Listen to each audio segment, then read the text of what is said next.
నాకుండే లోపాల్లో ఇదొకటని ప్రతి ఒక్కరూ ఒప్పుకోవాలి. నేను కూడా ఒప్పుకుంటున్నాను, నాకు ఇది ఉంది. అదే కోపం. ఈ కోపంతో చాలా ప్రమాదం ఉంటుంది. ఈ కోపం అనే విషయం ఎందుకు వస్తుందో మనకు తెలియాలి.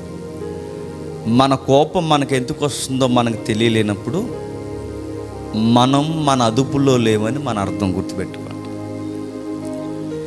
కోపపడడం చాలామంది అదొక స్టైల్ అనుకుంటున్నారు ఈ మధ్య.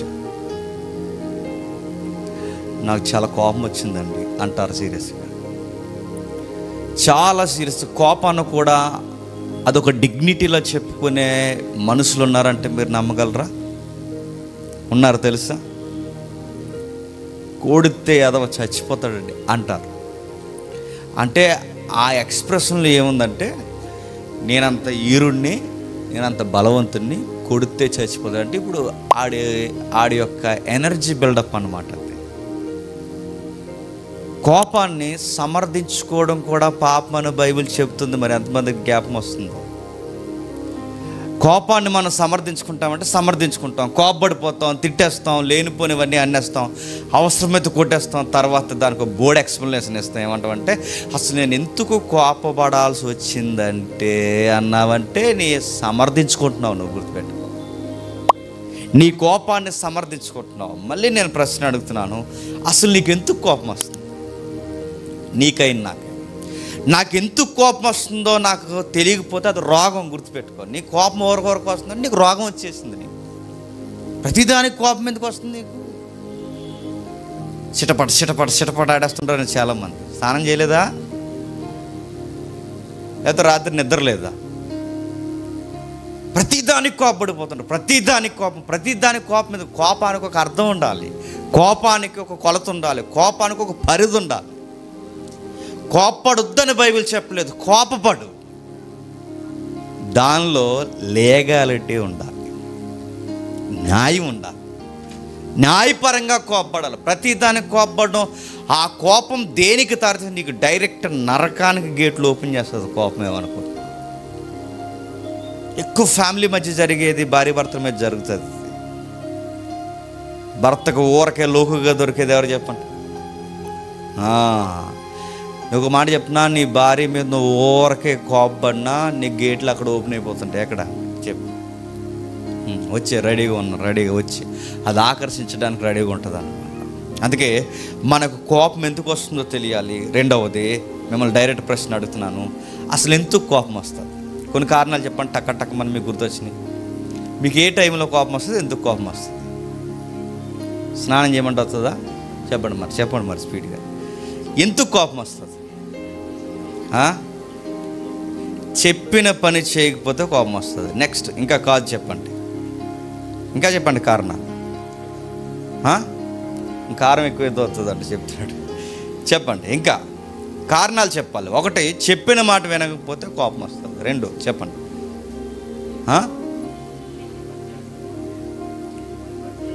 చెయ్యకూడని పని చేస్తే కోపం వస్తుంది. నెక్స్ట్ ఏంటి? అదే అవన్నీ ఒకటి. నెక్స్ట్ చెప్పండి. ఏంటి? ఎదిరిస్తే కోపం వస్తుంది. నెక్స్ట్ నేను దగ్గరగానే చెప్తున్నాను. ఇంకా కారణాలు చెప్పాలి. నేను చెప్తాను, వినండి. కారణాలు ఇవి నేను చెప్తానండి. మనం ఈ సిరీస్ అన్నిటికీ ఇంటర్నల్ లింక్ ఉంటుంది, మీరు గుర్తుపెట్టుకున్న ఆ లింక్లోనే మీరు వినండి. కోపం ఇంకెందుకు వస్తుందంటే, ఎదుటోడు మనకన్నా బాగున్నా కోపం వచ్చేస్తుంది. జెలసీ, అసూయ, ఎదుటి వారి బాగును చూసి కూడా మన కోపం వస్తుందంటే మీరు నమ్మగలరా? అంటే అసూయకి కోపానికి సంబంధం ఉందా అంటే ఉందనే చెబుతుంది బైబిల్. ఇటు ఎదుటి వారి యొక్క సక్సెస్ని చూసి కోపపడిపోతాం. బైబిల్ చెప్తుంది కోపపడతాం. నీ ఫ్రెండ్స్ మీ ఇద్దరు కలిసి చదువుకున్నప్పుడు అందులో ఒకడికి రిజల్ట్ వచ్చి నువ్వు ఫెయిల్యూర్ అయితే తేడా వస్తుంది నీలో. మీరు పక్కనే దిగువ స్థాయి నుంచి మీరు ఎదుగుతున్నప్పుడు మీ పక్కింటో ఇల్లు కడితే మీ కోపం వస్తుంది. మీ లైఫ్లో ఇద్దరు ఒకేసారి జర్నీ స్టార్ట్ అయినప్పుడు, ఒక మెట్టు ఎత్తులో ఉన్నప్పుడు, ఒక మెట్టు నువ్వు డౌన్లో ఉన్నప్పుడు నీకు తెలియకుండా నీకు కోపం వస్తుంది. సిన్ గుర్తుపెట్టుకోండి. పాపము యొక్క లక్షణాలు ఇవి గుర్తుపెట్టు. మనం అనుకుంటాం నేను కోపపడిన దాన్ని సమర్థిస్తున్నావంటే నువ్వు పాపాన్ని సమర్థిస్తున్నావు ఏమనుకుంటున్నావు. అలాంటి కేసెస్ బైబిల్లో ఉన్నాయంటే ఉన్నాయి. మచ్చుకి ఆదికాండంలోనే ఉన్నాయి. మీకు అప్పుడే చెప్పాను అసూయ టైంలో. అక్కడ చూడండి ఒకసారి మళ్ళీ కేసు తిరిగేద్దాం. ఆదికాండము 4వ అధ్యాయం, చాలా జాగ్రత్తగా వినండి. ఆదికాండము 4వ అధ్యాయం 5వ వచనం చూడండి. కయ్యేనును అతని అర్పణను దేవుడు లక్ష్య పెట్టలేదు కాబట్టి కయ్యేనికి మిక్కిలి కోపం వచ్చి అతడు తన ముఖం వచ్చిన బుచ్చుకొని, అక్కడ పదం నొక్కుదాం చూడండి. మిక్కిలి కోపం అంటే చాలా ఫీల్ అయిపోతున్నాడట, చాలా స్ట్రాంగ్గా ఫైర్ అయిపోతున్నాడట.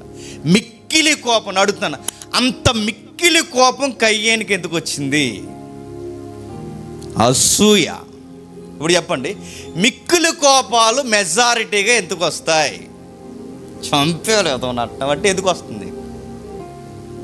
ఏదో నీకు రావాల్సింది అడిగిపోయింది, అది నీ బాధ. నువ్వు ఎదుటి వారి మీద మిక్కిలి కోపం నీకు ఎందుకు వస్తుంది? ఏమైనా లీగాలిటీ ఉందా? నీ కోపానికి ఏమైనా న్యాయం ఉందా? కయ్యేని గాడికి మిక్కిలి కోపం ఎందుకు వచ్చింది? సొంత తమ్ముడండి, సొంతోడండి. అంటే అసూయ ఎదుటోళ్ళని వారిని వీరినే కదండి, దగ్గరోలు బాగుపడినా, సొంత రక్తం పంచుకు పుట్టినోడు బాగుపడినా ఈ కళ్ళు చూడలేవు. ఈ మనుషులు సరిగ్గా భరించలేరు. ఈ మనుషులు సరిగ్గా వాళ్ళ వ్యవహార శైలిని మార్చేసుకుంటారు. అందుకే మీరు గమనించండి, కయ్యేనికి మిక్కిలి కోపం వచ్చింది. మిక్కిలి కోపం ఎందుకు వచ్చింది? ఇతని అర్పణ లక్ష్య పెట్టలేదట. అతని అర్పణని దేవుడు లక్ష్య పెట్టాడు. అతడు బాగున్నాడురా, నేను బాగాలేదురా. అతడు దేవుడికి నాకన్నా ముందు ఒక అడుగు ముందున్నాడురా, నేను ఉండలేకపోయానురా, ఇలా ఫీల్ అయిపోయాడట. మీరు చెప్తే నమ్ముతారు నమ్మరో నాకు తెలియదు, కానీ మీరు ఈ సెక్టార్లో ఉన్నారు కాబట్టి మీకు తెలియకపోవచ్చు. నేను ఈ సెక్టార్లో ఉన్నాను కాబట్టి నాకు తెలుసు. సేవకుల్లో కూడా ఈ దరిద్రాలు ఉంటాయి తెలుసా. నేను నన్నే పోల్చుకుంటున్నాను. నాకన్నా ఎవడన్నా బాగా మెసేజ్ చెప్పాడు అనుకో, నాకు ఎక్కడో వెనకాల మంటేసినట్టు ఉంటాను. చెప్తున్నాను, పోల్చుకుని చెప్తున్నాను. నాకన్నా బాగా ఎవడైనా మినిస్ట్రీ బాగా వాడి పరిధులు నాకన్నా వెనకొచ్చి విస్తరిస్తున్నాయి అనుకోండి, వాడు కూర్చి ఎవడైనా నా దగ్గర పాజిటివ్గా మాట్లాడుతున్నప్పుడు నాకు ఎక్కడో కొడతా ఉంటుంది. గుర్తుపెట్టుకోండి.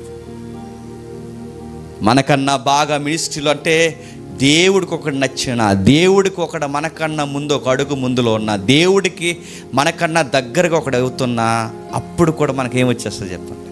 కోపం వచ్చేస్తుంది. ఆ కోపంలో మనం ఏం కోరుకుంటాం చెప్పనా? కోపంలో వాళ్ళ పతనాన్ని మనం కోరుకుంటాం, వాళ్ళ మరణాన్ని మనం కోరుకుంటాం, వాళ్ళకి ఏదైనా జరిగిపోతే బాగుందని కోరుకుంటాం. మీ మనసుని ఎప్పుడైనా మీరు గమనించండి, మీకు ఆ టైప్ ఆఫ్ క్యారెక్టర్స్ ఎవరైనా మీకు నచ్చకపోతే, సక్సెస్ అయిన వారు మీకు నచ్చకపోతే, వాళ్ళు ఏదో ఒకటి నష్టపోయారని తెలిసినప్పుడు మీరు ఒప్పుకుంటారు. లేదు, నేనైతే నాకు అనిపించేది బాగానే జరిగింది, వాళ్ళకి అనిపించేది. బైబిల్ ముందు ఉన్నాం కనుక, సన్నిధిలో ఉన్నాం కనుక నేను చెప్తున్నాను. మన మనసు ఎందుకో తెలియకుండా ఇవి ఏంటండి ఈ లక్షణాలు అంటే, ఇది పతనమైపోయిన లక్షణాలు, పాపపు లక్షణాలు, ఆదాము దగ్గర నుంచి మనం అరువు తెచ్చుకున్న లక్షణాలు. గుర్తుపెట్టు, మనకు తెలియకుండా మనకు వచ్చేసిన లక్షణాలు. అది కయ్యేనులో కనబడుతుంది, అది భక్తుల జీవితాల్లో కనబడుతుంది, చాలామంది జీవితాల్లో కనబడుతుంది. కయ్యేనికి మిక్కిలి కోపం ఎందుకు వచ్చిందంటే, తన తమ్ముడు తనకన్నా బాగున్నాడని కోపం వచ్చేసింది. ఒకవేళ నీలో ఎలాంటి కోపం కనుకుంటే నేను చెప్తున్నాను, అది పాపమే. ఒకవేళ నీలో ఎదుటివారిని చూసి వారవలేని లక్షణాలు ఏమన్నా నీలో నాలో ఉంటే అది కోపమే కాదు, దాని పేరు పాపము కూడా. ఇది సులువుగా సిక్కులు పెట్టు పాపం. ఫైర్ అయిపోతున్నావు, కన్నురెప్పలు పైకి లేపేస్తున్నావు, నువ్వు రకరకాల సిమ్టమ్స్ చూపిస్తున్నావు, పళ్ళు బిగిస్తున్నావు, ఎదుటివారి పట్ల ఈ బిహేవియర్ చూపిస్తున్నావు అంటే జాగ్రత్త. ఏదో ఒక రోజు నీ నదే ఎత్తుకోకపోతే బైబిల్ సెలవిస్తుంది, ఆ దేవుడు నీకు ఈరోజు నీకు చెప్తున్నాడు, ఆ మాట నీకు నెరవేరకపోతే ఒకరోజు ఎదుర్చు. కోపబడి కాపురాలు పాడు చేసుకున్న వాళ్ళు ఉన్నారు తెలుసా. చిన్న కోపం అండి, ఏముండదు, పెద్ద గొడవ ఏం కాదు. ఆ ఫైరింగ్ తగ్గరంతే. కేవలం చిన్న కోపానికి స్నేహితులు విడిపోతారు తెలిసి. 20 సంవత్సరాల స్నేహం విడిపోతుందండి. కోపం అనే దాంట్లో మెడికల్ టెంపర్లు ఏం చెప్పారు తెలుసా, బాగా కోపపడిపోయిన ముందు బీపీ వచ్చేద్దంట. బీపీ వచ్చేస్తే ఏమొచ్చేది చెప్పండి? హార్ట్ స్ట్రోక్ వచ్చేస్తుంది. కానీ నాకు అసలు కోపంలో ఇది కూడా ఉంటుందని నాకు తెలియదు. రీసెంట్గా నాకు తెలిసింది, కోపం వలన షుగర్ కూడా వస్తుందంట. ఎందుకంటే నీ కోపం ఎక్కువ ఉంటుంది, బీపీ ఎక్కువ అవుద్ది. కోపం ఎక్కువ ఉన్నప్పుడు నీకు రాత్రులు గుర్తొచ్చేస్తుంటుంది, తెగ గుర్తొచ్చేస్తుంటాడు నీకు. ఆడు ఎక్కువ నిద్ర లేకపోతే ఏమొస్తుంది చెప్పండి, షుగర్ వస్తుంది. అంటే కోపానికి ఎఫెక్ట్ అయ్యేది బీపీ వస్తుందట, షుగర్ వస్తుందట. నేను ఊహించింది మరొకటి చెప్పిన, మెడికల్లో చెప్తున్నారు థైరాయిడ్ కూడా వస్తుందట. ఆడవాళ్ళకి థైరాయిడ్ వస్తే ఏమది చెప్పండి, సంతాన లోపం వస్తుంది. మగాళ్ళకి థైరాయిడ్ వస్తే ఏమవుద్ది చెప్పండి, అయిపోతావు ఇలాగ లావుగా, లేకపోతే ఇలా ఎండిపోతావు సన్నగా, లేకపోతే ఇలా ఎదిగిపోతావు పొడవుగా, ఇలా కాళ్ళు ఏమో ఇలా తీగిళ్ళ వెనక్కిపోతాయి. నిజంగానే థైరాయిడ్ లక్షణాలు. థైరాయిడ్కి ఎండిపోతే పూర్తిగా ఎండిపోతారు, లేదా లావు అయిపోతారు, లేదా ఇవి ఉంటాయి చూసారా, ఈ మెడ భాగం ఇది బాగా లావుగా పెరిగిపోతుంది. ఇవన్నీ దేని వల్ల వస్తాయి ఏంటంటే, మా తాతకున్నాయని వస్తాయని కాదు, బైబిల్ చెప్తుంది కోపం ఉంటే వస్తాయి. నీకు ఈ దరిద్రపు లక్షణాలు ఉంటే వస్తాయి, నీకు బీపీ వస్తుంది, షుగర్ వస్తుంది, థైరాయిడ్ వస్తుంది. Next stage, final stage paralysis వస్తుంది, మంచానికి పరిమితం అవుతుంది. అందుకే బైబిల్ ఏమని సెలవిస్తుందో చూడండి ఒకసారి, ఏమని సెలవిస్తుందో చూడండి. సామెతల గ్రంథం ఒకసారి చూడండి. సామెతల గ్రంథం 17వ అధ్యాయం 14 వచ్చిన చూడండి. సామెతల గ్రంథం 17వ అధ్యాయం 14 వచ్చిన.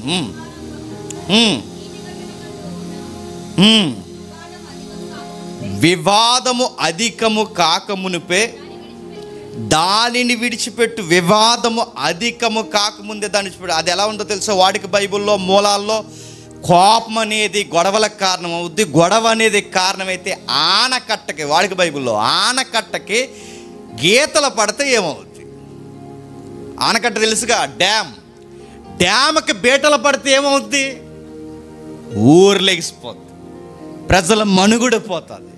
కోపం అనేది చిన్న బీటల్లా ప్రారంభమవుతుంది, అది గొడవలకు దారితీస్తుంది. ఆనకట్ట పగిలిపోతే దిగువ ప్రాంతాలన్నీ మనుగడ పోయి కాలగర్భంలో కలిసిపోతాయి అన్నది ఎంతో వాస్తవము. కాపరాలు, స్నేహాలు, సంఘాలు, సహవాసాలు, పరిస్థితులు, మనుషుల జీవన మనుగడ దేన్ని బట్టి గండి కొడుతుందంటే చెప్పండి. ఒక్క కోపము గొడవకు దారితీస్తే, డ్యామ్ పగిలిపోతే దిగువ పల్లెలు ఎలా అయితే నష్టపోయి కొట్టుకుపోతాయో, గొడవలు కోపాలు వస్తే జీవితాలు కూడా నష్టపోయి కొట్టుకుపోతాయి. మరో మాట చెప్తున్నాడు చూడండి, సామెతల గ్రంథం 16వ అధ్యాయం 32వ వచనం. సామెతల గ్రంథం 16వ అధ్యాయం 32వ వచనం. పరాక్రమశాలి కంటే దీర్ఘశాంతము గలవాడు మేలు, పట్టణము పట్టుకుని వాని కంటే తన మనస్సును స్వాధీనపరచుకునేవాడు మేలు, శ్రేష్ఠుడు. బాగా వినండి, బాగా పరాక్రమశాలిగా ఉన్నవాడి కంటే టైంకి కూల్గా ఆలోచించేవాడే గ్రేట్ పర్సనాలిటీ అంట. ప్రతి దానికి ఇదిలోకి వెళ్ళిపోయి రండ్రా చూసుకుందామంటే ఏమవుద్దండి, ఈ బిల్డప్ గల్లు ఎక్కువ ఉంటారు ఈదుల్లో, చూసారు మీరు, వెళ్తారు, అసలు వీడికి గొడవ సంబంధం ఉండదు, వాళ్ళిద్దరు గొడవ ఏదో అవుతుంది, ఆడి మధ్యలోకి దోతాడు, రండ్రి ఈసారి అసలు ఆడికి వీడికి గొడవ, వీడికి మధ్యలో ఎందుకండి, వీడి మధ్యలోకి వెళ్ళిపోయి. సామెతల్లో ఒక మాట ఉంటుంది, ఏ గొడవలో పడతా గొడవలో నువ్వు దూరకు, నీకు సంబంధం లేని గొడవ, అంటే వివాదం ఏంటో పూర్తిగా నీకు తెలియకుండా, అసలు నీకు సంబంధం ఉందో లేదో తెలియకుండా నువ్వు మధ్యలోకి దూరితే ఏమవుతుంది, మెత్త కొట్టి పంపించేస్తారు. అంత ఏం చేస్తారు చెప్పు, నువ్వు మధ్యలోకి దూడతావు, ఆడిడు ఏకమవుతారు, నీ మీద పడతారు, ఏమవుతారు, తీసుకెళ్ళి హాస్పిటల్లో జాయిన్ చేసేస్తారు. నీకు అవసరమా? దారిడిపోయి కుక్కను దంతుంటాడు ఒకడు, అది కరిసేస్తే ర్యాబీస్ వద్దు, నువ్వు మమ్మల్ని కరిసేస్తావు. అడుగుతా అది ఏంటంటే, ఒకడికి కోపం వస్తే అటు చుట్టుపక్కల, ఒకటి కోపం వస్తే చుట్టుపక్కల కుక్కలను ఎగరేసి చూడండి, ఇలా కుక్కను ఎగరేసి చూడాడు, అసలు ఈడికి గొడవ దాన్ని ఎగరేసాడు, దానికి అర్థమయ్యేది కాదు. కుక్కలను ఎగరేస్తారు, బల్లలు గుద్దేస్తుంటారు, అదో పెద్ద హీరోయిజం అని కూడా, బల్లలు గుద్దేస్తారు, గోడలు గుద్దేస్తారు, గుద్దేసారి గట్టి గుద్దు, కాలో చెయ్యి ఇరిగితే నడుతున్నాడు, ఎవడికి నష్టం. బైబిల్ చెప్తుంది, అన్నిటికన్నా పరాక్రమశాలి కన్నా, బలశాలి కన్నా, కత్తి తిప్పి 10,000 మందిని పడగొట్టేవాడి కన్నా ఆ టైంకి కూలుగుండే పోరా అని వదిలేసి కూల్గా వచ్చేసేవాడే ఆడికన్నా బలవంతుడు అంటే గుర్తుపెట్టు. కోపడ్డేవాడు బలవంతుడే కాదండి, కూలుగా ఉండేవాడే బలవంతుడు. ఎందుకంటే ఆ కోపాన్ని నువ్వు అణుసుకోవాలి అంటే నీకు లోపల మానసికమైన బలం ఎంత ఉండాలి చెప్పు. ఎంత బలం, ఎంత స్ట్రాంగ్ ఉంటే నువ్వు అణుసుకోగలవు. రకరకాల మాటలు నిన్ను అనేసి రకరకాలుగా గిచ్చేసినప్పుడు ఆ కోపం అంతా నువ్వు అణుసుకోవాలంటే నువ్వు ఎంత కంట్రోల్ చేసుకునే ఆ సెల్ఫ్ కంట్రోల్ నీకు ఎంత బలం ఉండాలి. భుజబలం కన్నా మనస్సును అదుపులో పెట్టుకునే బలమే గొప్పది. కోపాన్ని అదుపులో పెట్టుకునే బలమే గొప్పది. అందుకే బైబిల్ పదే పదే చెబుతుంది. ఇంకో మాట చూడండి, కీర్తన గ్రంథం 37వ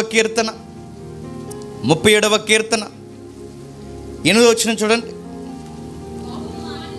కోపము మానుము, ఆగ్రహము విడిచిపెట్టుము, వ్యసన పడకు, అది కీడికే కారణం. కోపపడకు. కోపం దేనికి కారణం?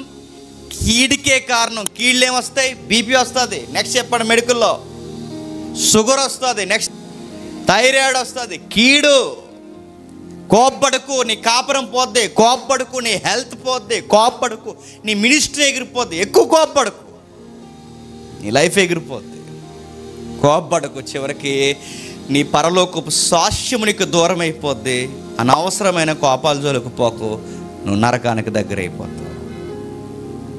ఇన్ని చెప్పాక మీకు అనిపిస్తుంది అదేంటండి అలా కోప్పడిపోతే ఎలా అండి? మనిషి లక్షణాల్లో అదొక లక్షణం. ఆకలి వేస్తుంది అన్నది ఎంత వాస్తవమో చెప్పండి, కోపం వస్తుంది అన్నది కూడా అంత వాస్తవం. నేను కోపపడమని చెప్తుంది బైబిల్ చెప్తుంది, నేను కూడా చెప్తున్నాను, కోపపడండి. కానీ ఆ కోపంలో ఒక న్యాయం ఉండాలి. కోపపడదాం, ఆ కోపానికి ఒక న్యాయం. కరెక్ట్, ఇది కోపడంలో న్యాయం ఉందని దేవుడు అనాలి మనకు. అంటే మన కోపానికి ఎవరు సపోర్ట్ చేయాలి చెప్పండి?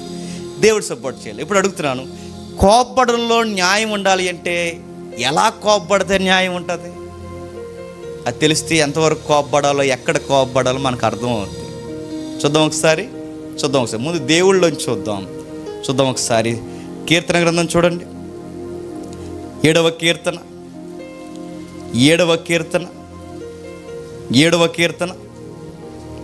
11వ వచనం నుండి. న్యాయమును బట్టి ఆయన తీర్పు తీర్చును.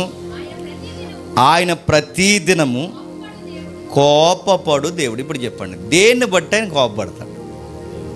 న్యాయమును బట్టి. నువ్వు నేను కోపపడాలంటే ఏముండాలి? న్యాయం ఉండాలి. ఇప్పుడు చెప్పండి, దేవుడు కూడా కోపపడతాడు. నువ్వు నేనే కాదు, ఎవరు చెప్పండి?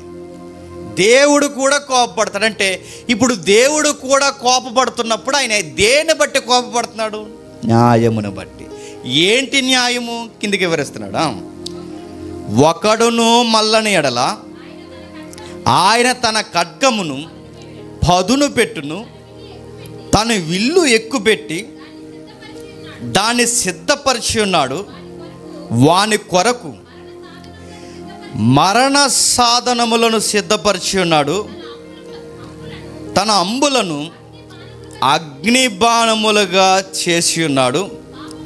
పాపమును కనుటకు వాడు ప్రసవ వేదన పడుతున్నాడు. ఒక మనిషి మీద దేవుడు ఎందుకు కోపపడుతున్నాడు? మారకపోతే కోపపడుతున్నాడు, చెడుగా ఉంటే కోపపడుతున్నాడు. నెక్స్ట్, దేవుడు కోరుకున్నట్టుగా మనుషుల్లో వ్యక్తిత్వం కనబడలేనప్పుడు కోపపడుతున్నాడు. ఖడ్గం ఎత్తుపడుతున్నాడట, అంబులు ఎత్తుపడుతున్నాడట, విల్లు ఎత్తి పెడుతున్నాడట. ఇవన్నీ ఎందుకు ఎత్తి పెడుతున్నా ప్రభు అంటే ఇలా తిరగరా అని చెప్పడానికే కోపం. అంతే. ఆయన కోపంలో మనుషులకి మార్పు ఉంది. అంటే ఇప్పుడు మనం కోపపడితే ఆ కోపం ఇతరులకు ఎలా ఉండాలి చెప్పండి?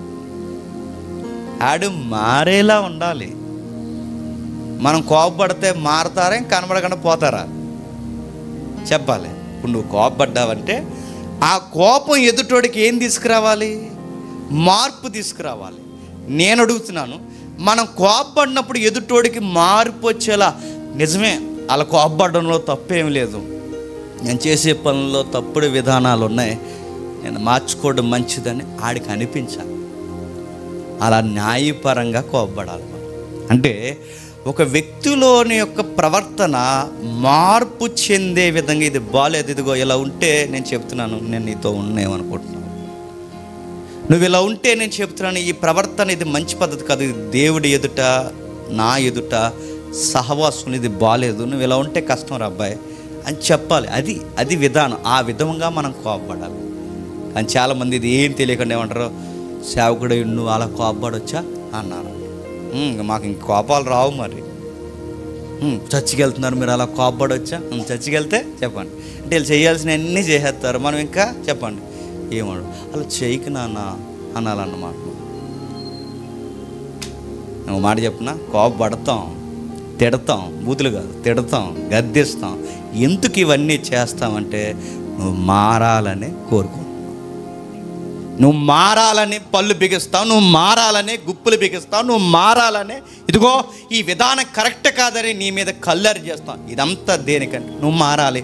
నీలో దైవికంగా వ్యతిరేకమైన పనులు ఉన్నాయి, దైవానికి వ్యతిరేకమైన పనులు.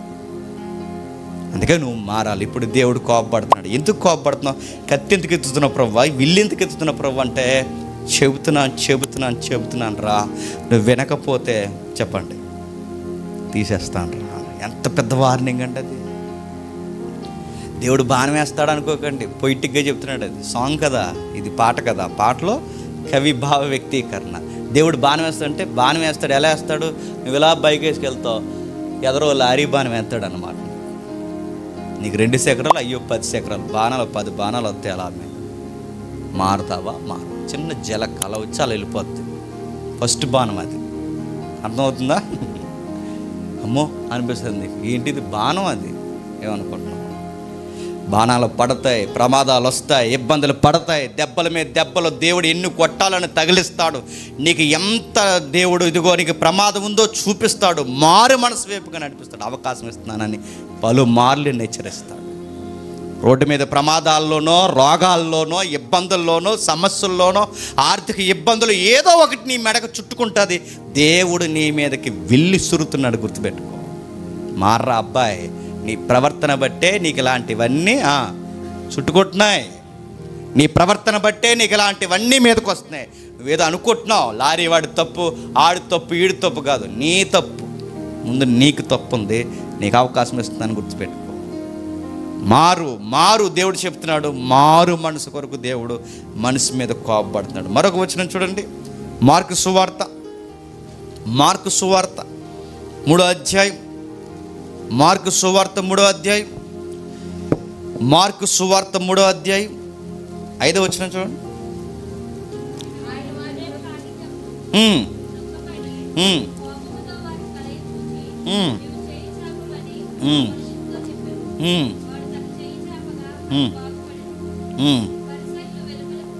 పరిసయ్యులు వెలుపలకు పోయి వెంటనే హేరోదీయులతో కలుసుకొని. ఇక్కడ కోపపడుతున్నది ఎవరండి? ప్రభు అయిన యేసుక్రీస్తు వారు. ప్రభు అయిన యేసుక్రీస్తు వారు కూడా కోపపడ్డారా? కోపపడ్డారు. యెహోవా దేవుడు కోపపడ్డాడా?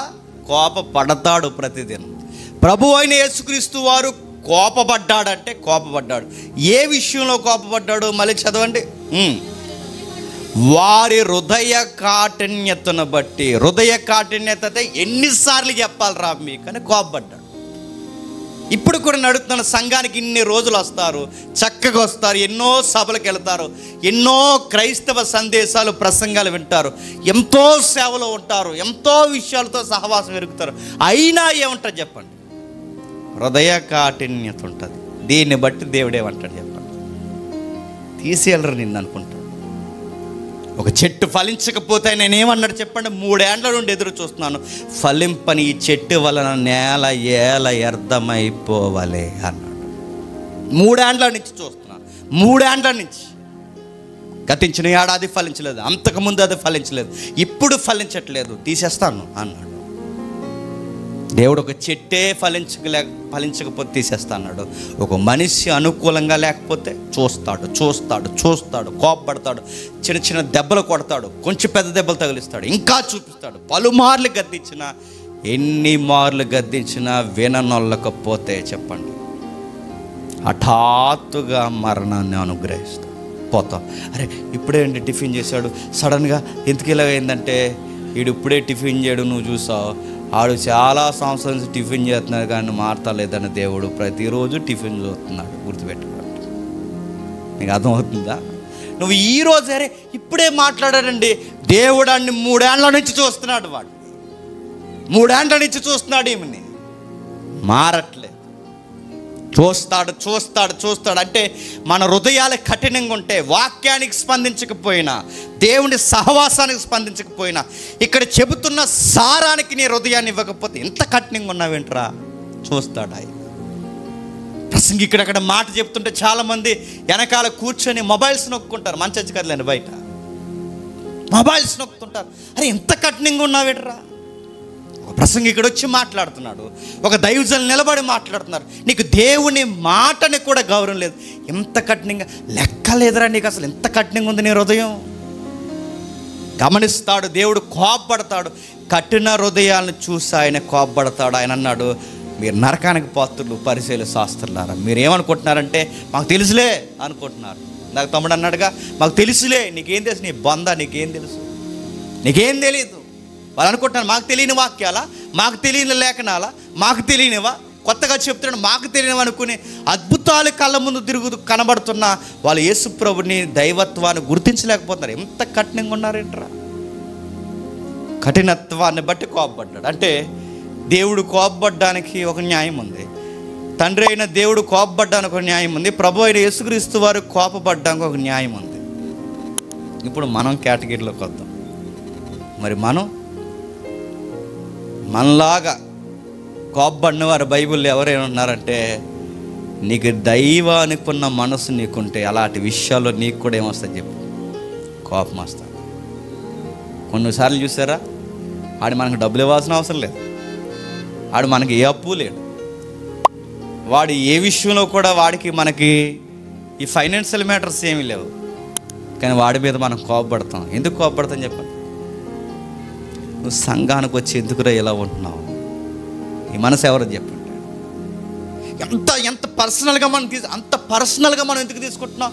అరే ఇక్కడ అందరూ బాగానే ఉన్నారే, చాలామంది ఇక్కడ 100 మంది వస్తున్నారు, అందరూ బాగానే ఉన్నారు, అందరూ బాగున్నప్పుడు నీ ఒక్కడికి ఎందుకు రాడు ఎలా ఉంటే నీకెందుకంత ఫైరింగ్ వచ్చేస్తుందంటే, అందరికీ ఆడి ఆత్మీయత పట్ల కోపం రావట్లేదు, నీ కోపం వస్తుందంటే దేవుని ఆత్మ నీలో పనిచేస్తుంది. ఉన్నారు అలాంటి వాళ్ళు బైబిల్లో ఉన్నారు. చూద్దాం ఒకసారి, సంఖ్యాకాండం చూడండి ఒకసారి. సంఖ్యాకాండం 25వ అధ్యాయం, సంఖ్యాకాండం 25వ అధ్యాయం 11వ వచనం నుండి. సంఖ్యాకాండం మీకు సందర్భం అర్థం కావాలంటే మొదటి వచనం చూడండి. ఇశ్రాయేలీయులు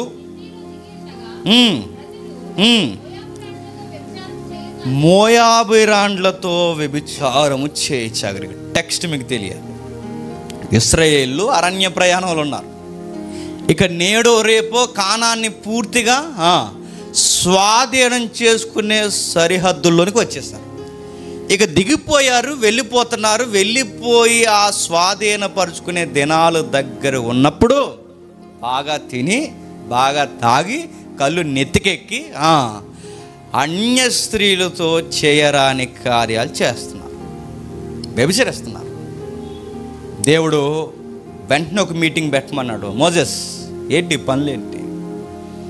ఎక్కడో ఐగుప్తి ప్రాంతం నుంచి నేను తీసుకుని వచ్చి ఇక్కడ వరకు నడిపించుకెళ్ళి రేపు కానాను భూభాగంలో మీకు నిత్య నివాసాలు లాంటి స్థలాలు మీ తరతరాలకు ఇవ్వాలని నేను అనుకుంటే ఈ మధ్యలో ఏంటి ఈ పోరంబోకు పనులని అడిగాడు. పోరంబోకు పనులేగా ఈ ప్రతిసారి ఈ పదం అన్నప్పుడు మళ్ళీ ఎవరిని ఇవ్వాల్సి వస్తుంది. పోరంబోకు అనేసి రేటండి అని. పోరంబోకు అంటే పంచాయతీలు అంటారులేండి ఆ పదం, పనికిరాని భూమని. అది పోరంబోకు భూము. పోరంబోకు పనికిరాని పని ఏంటి? ఇదేం పని అనగానే డిస్కషన్ జరుగుతుందండి, చాలా సీరియస్ డిస్కషన్. మోజెస్ నిలబడ్డాడు, అహరోన్ నిలబడ్డాడు, ఇంకా యాజకులు కొంతమంది నిలబడ్డారు, పెద్దలందరూ నిలబడ్డారు. ఇశ్రాయేలు పెద్దల సమూహం, అరే ఏంటి ఈ పనులు, ఇలాంటి పనులు చేస్తున్న వాళ్ళందరినీ హెచ్చరిస్తున్నారు. ఈ టైంలో ఎంత సీరియస్ మ్యాటర్ జరుగుతున్నప్పుడు సరిగ్గా గుడారం దగ్గరికి ఏ విషయం కొరకైతే డిస్కషన్ జరుగుతుందో, ఏ ఆడవులతో సహవాసం చేసి వ్యభిచారాలు చేయకూడదని డిస్కషన్ జరుగుతుందో, అదే డిస్కషన్ జరుగుతున్న టైంలో మోయాబీ స్త్రీని ఇంకొకటి తీసుకొచ్చేసాడట. మీకు అర్థమవుతుందా కోపం ఎందుకు వస్తుందో? అసలు గొడవే ఇప్పుడు మీటింగే దేని కొరకు? మరి మోయాబు స్త్రీలతో మీరు వ్యభిచారం చేస్తున్నారు, ఇది కాని పని. ఇశ్రాయేలు అయిన మీకు సొంత పురుషులుగా సొంత భార్యలు మీకు ఉండాలి, విశ్వాసిగా మీరు కాపురం జరిగించాలి. మీరు పోయి అవిశ్వాసులతో జోడీగా ఉండి మోయాబు స్త్రీలతో మీరు వ్యభిచారం చేయడం ఏంటని ఎంత దేవుడు ఉగ్రత తెగుళ్ళ వచ్చి మీద పడిపోతున్న టైంలో ఇది ఏమి ఎక్కకుండా ఈ కఠినాత్ముడు ఒకడు ఆ గుడారం దగ్గరకు ఒక ఆవిడని తీసుకుని రెడీగా లోపలికి వెళ్ళిపోతున్నాడంట. ఏం చేయాలండి అండి? వెంటనే ఒకళ్ళు లెగిసాడు. అక్కడ మోసే అక్కడ మాట్లాడుతున్నాడు, అహరోన్ అక్కడ మాట్లాడుతున్నాడు. ఒకళ్ళు లెగిసాడు, యవనస్తుడు లేచి ఒక ఈటు తీసి ఇద్దరికి దిగిపోయేలా కూర్చేశాడు. అతగాడి పేరు ఫినిహాస్. ఈట ఎత్తాడు, ఒకేసారి దించేశాడు. ఇక్కడ ఏం మాట్లాడుతున్నారు పెద్దోళ్ళు? మీరు చేస్తున్న పని. ఇక్కడ దేవుడు ఏ విషయం కొరకు ఇంత సీరియస్ డిస్కషన్ జరుగుతుంది, ఏ పాయింట్ మీద అయితే ఇంత మీటింగ్ జరుగుతుందో ఆ పాయింట్ నువ్వు గాలి కొదిలేసి నువ్వు మళ్ళీ గుడారంలోకి మోయాబు స్త్రీని తీసుకొస్తున్నావంటే నిన్నేం చేయాలరని ఈడికి దించిన ఈటే అవతలకు కూడా దిగిపోయిందండి. గుర్తుపెట్టుకో. దేవుడు అన్నాడు, very good my son Phinehas, ఇది నా ఆత్మ, ఇది నా ఫైర్ అన్నాడు. ఇది నాకున్న కోపం. నువ్వు నరహత్య చేసావని నన్ను, నువ్వు ఎదుటోడిని చంపావని అన్న ఫినిహాస్, నాలాగి సీన్లో నువ్వు ఆలోచించావు, నీ కోపంలో న్యాయం ఉంది. అది ఇప్పుడు ఎవరన్నా పొడి చేశారు కనుక ఆ సీన్ వేరు, అది ఆ పరిస్థితి వేరు. న్యాయం ఉంది అంటే ఇప్పుడు ఫినిహాస్ అనే దేవుడు నరహత్య అనే జాబితాలో ఎందుకెళ్ళే చెప్పండి? కోపంలో న్యాయం ఉంది, కోపంలో ధర్మం ఉంది. అంటే ఇప్పుడు మనం కోపపడితే ఆ కోపం దేన్ని దాటిపోకూడదు చెప్పండి? దేవుని మనస్సును దాటిపో. అంటే ఈ సీన్లో దేవుడు ఉంటే ఈ విషయాన్ని ఎలా పరిగణిస్తాడని లెక్కేసుకొనే చెప్పండి కోపపడాలి. ఇది దేవుడికి ఇష్టం లేనిదైతే చెప్పండి కోప, మన సంబంధం లేదు, వదిలేయాలి. ఫినిహాస్ కోపపడ్డాడు. రెండో కేసు చూద్దాం, మనుషులు ఎలా స్పందించాలో. భూమి మీద మిక్కిలి సాత్వికుడు ఎవరు చెప్పండి? అసలు ఆయన ట్యాగే అది. ఏంటి ట్యాగు? భూమి మీద మిక్కిలి సాత్వికుడు. భూమి మీద మిక్కిలి సాత్వికుడు. సాత్వికుడు కూడా కోపపడ్డాడు. ఏ విషయంలో? మొత్తం తినేహేరేట్రా అనా? అసలు తినేస్తారు ఎవరు? ఇశ్రాయేల్ మొత్తం తినేసారేట్రానా? కాదు. తిండి కోసమా? నీళ్ళు కోసమా? బంగారం నాకు ఇవ్వకుండా అహరోనికి ఇచ్చారేంట్రానా? ఇవేమీ కాదు. ఏ విషయంలో కోపడ్డాడు ఒకసారి చూడండి. నిర్గమాకాండం 32వ అధ్యాయం. నిర్గమాకాండం 32వ అధ్యాయం 19వ వచనం చూడండి.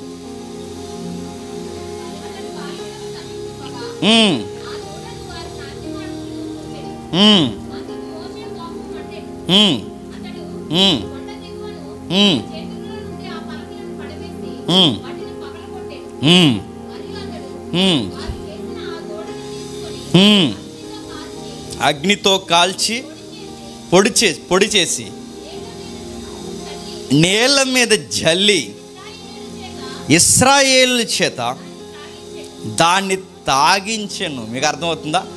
భూమి మీద మిక్కిలి సాత్వికుడైన మోసే కోపడ్డాడట. దేన్ని బట్టి? ఆ దేవుడు ఉండగా మళ్ళీ మీరు దోళన చేయడం ఏంట్రా? దేవుడే మనల్ని విడిపించి గుప్పెడి మెతుకులు పెట్టి సొంత దేశాన్ని మనకి ఇవ్వడానికి ఇన్ని సంవత్సరాలు నా కాపరాన్ని, నా జీవితాన్ని దేవుడు పూర్తిగా ఈ సేవకి అంకితం చేసి నన్ను రిప్రజెంట్గా పంపిస్తే దేవుడు మీ మొరను విని మీ పితరులకు ఇచ్చిన వాగ్దానం జ్ఞాపకం చేసుకుని ఇంత బాధ్యతగా గెద్ద రెక్కల మీదకి పిల్లల్ని ఎక్కించుకుని, గెద్ద తన పిల్లల్ని రెక్కల మీదకి ఎక్కించుకుని తీసుకొచ్చినట్టు మిమ్మల్ని తీసుకుని వస్తుంటే ఆయన్నే ఎక్కిరించేలా యెహోవా అంటే ఆయన కాదు, యెహోవా అంటే ఈ బలిసిన దూడని తయారు చేస్తారా? తెచ్చిన 10 ఆజ్ఞల పలకలు మీకెందుకురా? వాక్యాలు పలకల బద్దలు కొట్టేశాడు. మీకెందుకురా దేవుడి సహవాసం? మీకు దూడే కరెక్టా? ఆ దూడను తెప్పించాడు. బంగారం దూడ అంటే మరి ఎన్ని కేజీలు ఎట్టి చేశారండి? నాకు తెలిసి ఆ దూడగా అలా వదిలేస్తుంటే ఖచ్చితంగా ఇప్పుడు దొరికితే మళ్ళీ దాన్ని ఏ మ్యూజియంలో పెట్టి మళ్ళీ ఆరాధిద్దరు. అందుకే మోసే ఒక నిర్ణయానికి వచ్చాడు. నాకు ఈ వాక్యం చదివే వరకు బంగారం కరుగుద్దని తెలుసు, కానీ ఈ వాక్యం చదివే వరకు బంగారం పొడవుద్ది, బూడిదవుద్ది అని చదివే వరకు నాకు తెలియదు. అక్కడ చదివాక నాకు చాలా మిరాకిల్ కనిపిస్తుంది. బంగారం బూడిద కూడా అవుద్దా అని. బంగారం కాల్చేస్తే మనం అనుకుంటాం కరిగిపోయి అలా మైన్యూలాగా వెళ్ళిపోయి మళ్ళీ ఇంకా పదార్థం ఎండిపోయింది, మళ్ళీ గట్టి పదార్థం అవుద్ది, అది ఘన పదార్థంగా మారిపోద్ది అనుకున్నాం. కానీ ఇక్కడ రాయబడిన మాట చూడండి, నూరేసాడట, నీళ్ళ మీద జల్లేసాడట, తాగండి రా అందరూ అని పట్టించేసాడట. ఇంకా అది ఎక్కడ పోయి ఉంటుంది? ఇంక బంగారం అడగకుండా ఎక్కడెక్కడో లేరు. ఇప్పుడు అందరూ పోగేసుకుని మళ్ళీ జల్లించుకుని ఏటని అడగండి, మళ్ళీ బంగారం తెచ్చుకుంటారా? దోడని ఎందులో కలిపాడు చెప్పినా, నీళ్ళలో కలిపి అశుద్ధంలో వదిలేశాడు. అశుద్ధంలో గుర్తుపెట్టుకోండి, బంగారం అశుద్ధంలోకి వదిలేశాడు మోసే కోప్పడ్డాడు. దేనికి మోసే కోప్పడ్డాడంటే దేవునికి వ్యతిరేకమైన పని జరిగినప్పుడు కోప్పడ్డాడు. ఇప్పుడు చెప్పండి, ఫినిహాసు కోప్పడిన దేని విషయంలో? దేవునికి వ్యతిరేకంగా మనుషులు ప్రవర్తిస్తున్నప్పుడు. మోసే ఏ విషయంలో కోప్పడుతున్నాడు? దేవునికి వ్యతిరేకమైన పనులు మనుషులు చేస్తున్నప్పుడు. ఇప్పుడు చెప్పండి, మనం ఏ విషయంలో కోప్పడాలి చెప్పండి? ఒకే ఒక కారణం ఉండాలి, వాడు దేవుని ఎదుట ఆత్మీయంగా బాలేనప్పుడే కోప్పడాలి. మంచి పనులు కాదు ఇవి, కరెక్ట్ కాదు. నువ్వేదో అనుకుంటున్నావు, మేము ఇలాగ ఉంటాం అనుకుంటున్నావేమో, జాగ్రత్త. నువ్వు ఇలాగే ఉంటే నీకు మాకు చెప్పు కట్ అవుద్ది. పౌలు గారు ఏమంటారు చెప్పిన, సంఘములో సహోదరుల గుంపులో ఎవడైనా కోపిష్టి కానీ, జారుడు కానీ, వ్యభిచారి కానీ, తాగుబోతు కానీ మీలో ఉంటే అట్టివాడిని మీలో నుండి చెప్పండి వేలేయండి. ఆ రోజు ఫినిహాసు సోలందించాడు, క్రొత్త నిబంధనలో మనకు ఆ రైట్స్ లేవు, మనం చేయాల్సినది నీకు మాకు చెప్పండి కుదరదు. ఎందుకంటే నీ పనికిమాలిన పనులకి, నీ పనికిమాలిన వ్యవహారాలకి సంఘమే పాడైపోయేలా. దయచేసి సెలవు. ఇంకా నెక్స్ట్ మరో వచనం చూద్దాం, క్రొత్త నిబంధనలో ధృవీకరిద్దాం. మత్తయి సువార్త త్వర ముగించుకుందాం. మత్తయి సువార్త 5వ అధ్యాయం 22వ వచనం చూడండి. మత్తయి సువార్త ఇక్కడ కొంచెం జాగ్రత్త, మీకు ఏ పెన్ ఉంటే ఆ పెన్నుతో అండర్లైన్ చేయండి. మత్తయి సువార్త 5వ అధ్యాయం 22వ వచనం. నేను మీతో చెప్పినది ఏమనగా, తన సహోదరుడి మీద కోపపడువాడు. విమర్శకుల్లో ఫుట్ నోట్ ఇచ్చాడు చూడండి, ఫుట్ నోట్. సహోదరుని మీద అన్నదానికి ఫుట్ నోట్ ఇచ్చాడు చూడండి. నిర్నిమిత్తం అనే పదం వాడుకలోకి తీసుకురండి. కారణము లేకుండా. ఏంటంట? సహోదరుడి మీద కోప్పడాలంటే ఏముండాలి? కారణం ఉండాలి. ఎదుటివారి మీద కోప్పడాలంటే ఏముండాలి? కారణం ఉండాలి. ఇప్పుడు మళ్ళీ అడుగుతున్నాను, అది ఏ కారణం ఉండాలి? కేక్ ఎట్టలేదనా, రొట్టె ఎట్టలేదనా? చెప్పండి, ఏ కారణం ఉండాలి? న్యాయపరంగా ఉండాలి. న్యాయం అంటే ఏంటి? లోకల్ చట్టాలా? దేవుని చట్ట ప్రకారం, అంటే దేవుని న్యాయవిధుల ప్రకారము నువ్వు కోపడు. అంటే నీ కోపానికి కారణం ఉండాలి. ఆ కారణం దేవుడే కారకమై ఉండాలి. అప్పుడు నీ కోపం ఏమవుతుంది చెప్పు? రైట్, పర్లేదు. నీ కోపంలో న్యాయం ఉంది. నీ కోపంలో ప్రతి పెంట గొడవకి నువ్వు కోపడుతున్నావు అంటే దేవుడు నిన్ను నిలదీస్తాడు. చెప్పు అని, దీనికి కూడా గొడవలు పెట్టుకుంటారా మీరు అని అడుగుతాడు ఆయన. నిన్ను నిలదీస్తాడు, ఆయన్నే నిలదీస్తాడు. ఎందుకంటే మీరు కోపం వలన మీరు చాలా ఉగ్రత పాత్రలుగా మారిపోతున్నారు. అందుకే దేవుడు అంటున్నాడు, మీరు కోపపడితే కారణం ఉండాలి. రెండవది, బైబిల్ మరో మాట కూడా చెప్పింది, కోపపడండి, ఆ కోపానికి మళ్ళీ ఒక టైం లైన్ ఉందంట. ఆ టైం వరకే కోపపడాలంట. ఏ టైం వరకు చెప్పండి? లైటింగ్ ఫెయిల్యూర్ అయ్యేంత వరకే. లైట్ ఫెయిల్యూర్ జరిగిందో చెప్పండి, భోజనం చేసి ప్రశాంతంగా మోకాళ్ళు వేసుకుని ఎవడి మీద అయితే కోపపడ్డామో వాడి కొరకు ప్రార్థన చేసి వాడిని పూర్తిగా దేవుడికి అప్పగించేసి ఆ విషయాన్ని మనం చెప్పండి మరిచిపోవాలి. ఎక్కడుందన్నమాట చూద్దాం. ఎఫెసీయులకు రాసిన పత్రిక, ఆ టెక్స్ట్ అంతా చదువుదాం. ఎఫెసీయులకు రాసిన పత్రిక, ఆ కింద వచనాలు కూడా. ఎఫెసీయులకు రాసిన పత్రిక 4వ అధ్యాయం 26వ వచనం నుండి. కోపపడుడి. వెంటనే మనకు అమ్మయ్య అనిపించింది కదా. కోపపడుడి, న్యాయపరంగా కోపపడుడు. కానీ చెప్పండి, పాపము చేయకుడి. దానికి మళ్ళీ షరతులు వర్తిస్తే అట. కోపపడుడి కానీ చెప్పండి, అంటే కోపం మనల్ని ఎక్కడ తీసుకెళ్తాయి చెప్పండి? పాపానికి తీసుకెళ్తుంది. కోపపడుడు కానీ పాపము చేయకుడి. సూర్యుడు అస్తమించు వరకు మీ కోపము నిలిచి ఉండకూడదు. సూర్యుడు డౌన్ అయిపోతున్నప్పుడు మీలో కూడా ఏమి డౌన్ అయిపోవాలి? ఫైర్ తగ్గిపోవాలి. నీకు అలాగా ఫైర్, సూర్యుడు డౌన్ అయిపోయినా నీ ఫైర్ అలాగే ఉంటుందంటే చెప్పు. సూర్యుడైనా అస్తమించడు కానీ నీ కోపం అస్తమించడం లేదంటే నీకు రోగం ఉంది, చూపించుకో డాక్టర్కి. తగ్గట్లేదు, నీకు అయిపోయింది. ఇంకా ఆ రోజుతో నువ్వు ఇంకా తవ్వుకుని, ఇంకా దాన్ని జ్ఞాపకం చేసుకుని, ఇంకా దీనికి ఏ విధమైన సమర్థింపులు ఇచ్చుకోవాలి ఇవన్నీ నువ్వు ఆలోచిస్తున్నావంటే, నువ్వు సూర్యుడు అస్తమించినా కానీ ఇంకా ఉంచుతున్నావంటే దాన్ని నువ్వేం చేసావు చెప్పు? పాపం చేస్తున్నావు. పాపం చేస్తే ఏమవుద్ది? కిందకి వివరిస్తున్నాడు చూడండి. చాలా విలువైన పదాలు ఉన్నాయి కింద. అపవాదికి సోటికి. నెక్స్ట్ ఆఫర్ ఏంటంటే మనకి బీపీ పోయింది, చెప్పండి. షుగర్ అయిపోయింది, నెక్స్ట్ థైరాయిడ్ అయిపోయింది. అన్నిటికన్నా పెద్ద రోగం ఏంటి చెప్పండి? ఆడొస్తాడట. ఆడొస్తే ఎలా ఉంటాడు? ఆడొస్తే గట్టిగా అరుస్తాడా అని? ఆడొస్తే ఎలా ఉంటాడు? ఆడొస్తే ఎలా ఉంటాడు చెప్పనా? ఇక ఆడొచ్చిన లక్షణాలు ఎలా ఉంటాయంటే, నువ్వు ఎదుటివాడిని అంతం చేయడానికి కూడా ఏమాత్రం ఇంచు కూడా ఆలోచించు. అపవాదిగా లక్షణాలు.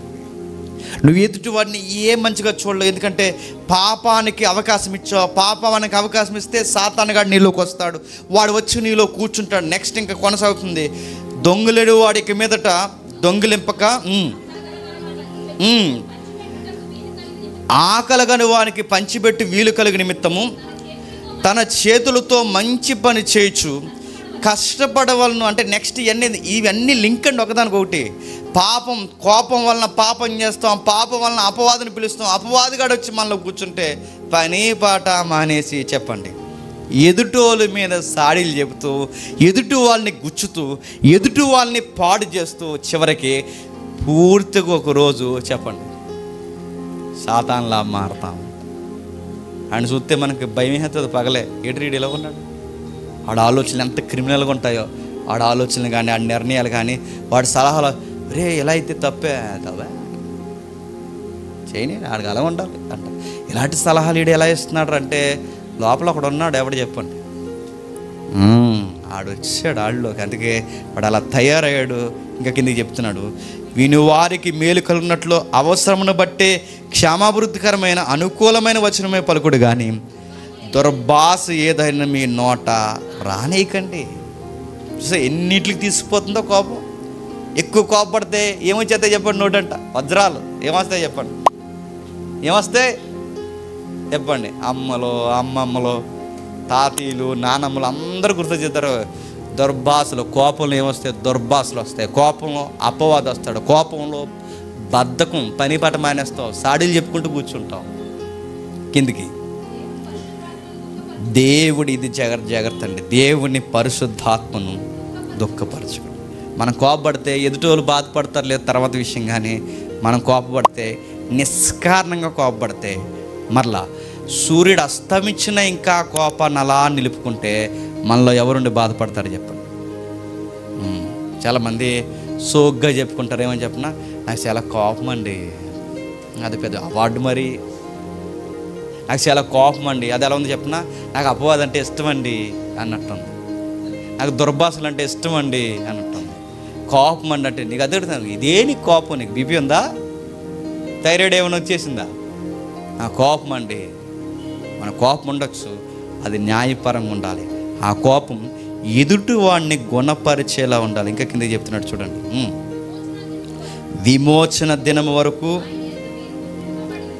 ఆయన యందు ముద్రింపబడి ఉన్నారు. సమస్తమైన ద్వేషము, కోపము, చూసారా కేటగిరీలు ఇస్తున్నాడు. సమస్తమైన ద్వేషం వస్తుంది, కోపం వస్తుంది, క్రోధము, అల్లరి, దూషణ, సకలమైన దుష్టత్వం, వీటిని విసర్జించండి. ఒకని యెడల ఒకడు దయ కలిగి కరుణారుధులై క్రీస్తునందు దేవుడు మిమ్మల్ని క్షమించిన ప్రకారం మీరును ఒకరిని ఒకరు క్షమించండి. ఇక్కడ జాగ్రత్త అండి. లాస్ట్ వచనం కేటగిరీ అన్నీ చెప్పి లాస్ట్ ఒక లింక్ ఇచ్చాడు. ఎదుటోళ్ళని క్షమించాలి. ఇప్పుడు ఏదో మనం ఎదుటోళ్ళని గద్దిస్తామండి, అటు తప్పని అటు తెలుసుకుంటాడు. సాయంత్రానికి రేపటికి వస్తాడు. తప్పైపోయిందని ఒప్పుకున్నప్పుడు అప్పుడు మనం ఏం చేయాలి చెప్పండి? ఏం చేయాలి? అక్కడ ఉంది చెప్పండి. క్షమించేయాలి. కానీ మనం ఏం చేస్తాం చెప్పండి? క్షమిస్తామా? మొహం చేపించుకు ఇంకా అస్సలు ఇంక చేపించు, బాగోదు, ఇంకా అయిపోయిందిరా ఆ రోజే చెప్పండి. అదే వద్దు. మళ్ళీ నేను చెప్పిన ఒక మాట, నేను చెప్పిన ప్రేయర్లో, ఒక రోజు నాకు తుల్లుమని మెలకు వచ్చిందండి. నిజంగా మీరు కూడా ఒకవేళ మీద ఎక్స్పీరియన్స్ ఉంటే మీరు కూడా దేవుని చెప్పుకోండి. నన్ను వ్యతిరేకించిన వాళ్ళు మనల్ని వ్యతిరేకించిన వాళ్ళు ఎక్కడ దగ్గర కనబడతారు? ఏ ఫంక్షన్లోనో దేవుడే చూపిస్తాడు వాళ్ళని. మన ఎదురుగానే కూర్చుంటారు భోజనం బాల్లో, చూపిస్తాడు దేవుడు. అలా వ్యతిరేకంగా ఆ రోజు వస్తారు మనకి. ఆ రోజు దేవుడు మనతో లోపల ఉండే ఆత్మ మాట్లాడుతుంది, పరిశుద్ధాత్మ మనకు చెప్తుంటాడు, వెళ్ళి పలకరించి, నువ్వే పలకరించి. లోపల దురాత్మ కూడా ఎవడో సలహా ఇస్తాడు, నువ్వు తగ్గిది వాళ్ళని రాని. ఆ పక్కన ఎవడో ఉంటాడు, మళ్ళీ ఆత్మ ఉంది, వాళ్ళు ఇంకో ఆత్మ ఉంది, వాడు చెప్తుంటాడు. కానీ మనకి పరిశుద్ధాత్మ లోబడం అయితే ఏ విషయాలు ఎత్తకుండా వాడికి చేతుల్లో చేయబెట్టి, బాగున్నారా, చలకలమైంది, అంతా ఓకేనా? నిజంగా సీన్ జరిగిందండి, అయిపోయింది, ఇంటికి వచ్చేస్తాం. విషయం ఏంటి తెలుసా? మాట్లాడేసాం, క్షమించేసుకున్నాం, ఇంటికి వచ్చేసాం.